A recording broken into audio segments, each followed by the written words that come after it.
What is going on, everybody? I'm back with another video, and today I'm talking about my New York Giants. I finally got my setup moved, so we got all my Giant stuff in the back. This is where I be watching the games. Got some Daniel Jones highlights up.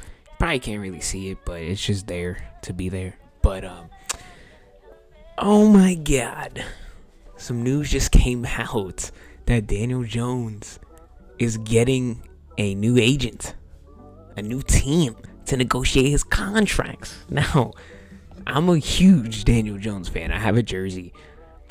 And, it's just crazy because I don't think he's worth any more than that 35 mil that we were going to offer him. And I feel like we're Giants fans. We might just have to take the L on this. If we're being realistic here, we're talking about a QB that did great this season. A lot of people aren't going to say it because he's not a great quarterback. So for him, for standards for him, he was a good quarterback this season. Daniel Jones had 5 picks this season, 15 passing touchdowns. You add the 7 rushing, boom, competent year, 22-5. It's a total TD to interception ratio. Also won us a playoff game. I know the Vikings defense. I know. Don't worry. It's okay. Because we got curb stomped by Philly. Literally curb stomped by Philly. But it's okay. Daniel Jones, from what we've seen, even this year, he's moving up in the pocket. He is moving more with the ball, looking downfield to play make more, which is great because he wasn't doing that before. He was throwing really bad interceptions early in his career. I remember his first start, I was out eating, and they were like, Daniel Jones is going to start against the Buccaneers. I'm like, oh, wow, okay. And he ended up coming back and getting us that win, and he did run for the game-winning touchdown. You know what I mean? So there are some bright spots because he did have 700 rushing yards, 800 in total after the playoff game. So the season wasn't as bad, and if you do view it with the wide receiver corps that he had, like Darius Slayton, we picked up Isaiah Hodgins halfway through the season. Richie James was a main target. Wan'Dale Robinson got hurt. You know what I mean?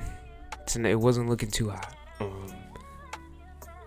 I'm a huge Daniel Jones fan, so this is a really hard video to make. I really do think that we have to weigh our options as an organization. Like, look who we have. We have Mike Kafka, we got Dayball, and we got Wink back this year.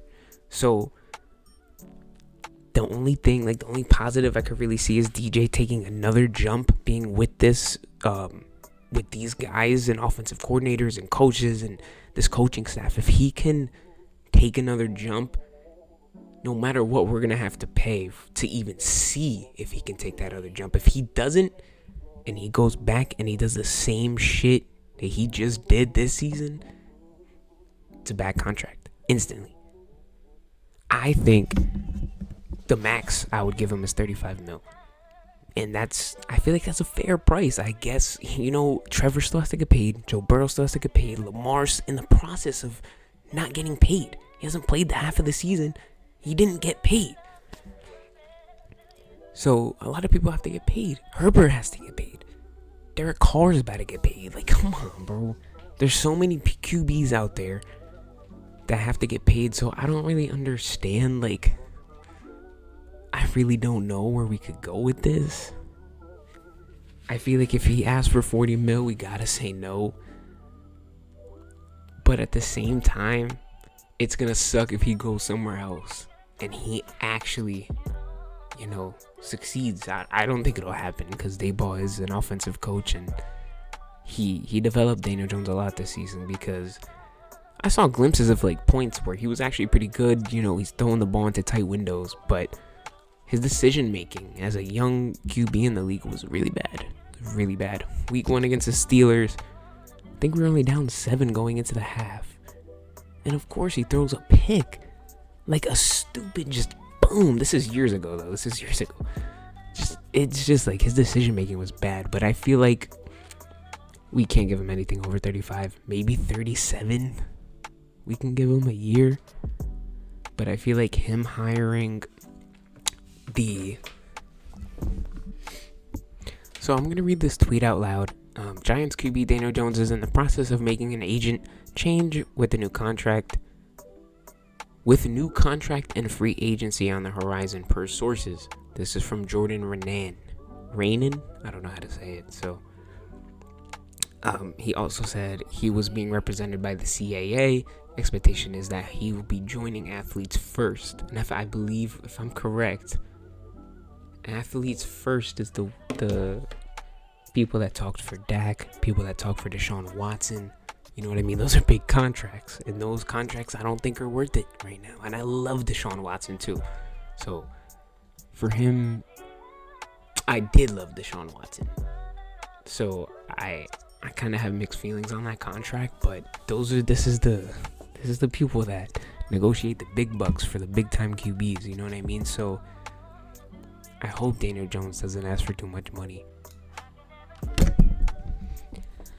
I do think as a fan, it's kind of easier to speak your mind, but as like a GM of a team, I definitely think the smartest thing to do is probably just pay him, because you're not going to be able to get your value back during this draft. We have the 25th pick. We're not going to get a QB there. We can't go right back to reset. I do feel like they're going to try probably like a 37 mil-ish contract if they are going to pick it up. If he's asking for 40, you got to let him walk. And you've got to take the L on that as an organization. And I do think at that point, you definitely re-sign Saquon.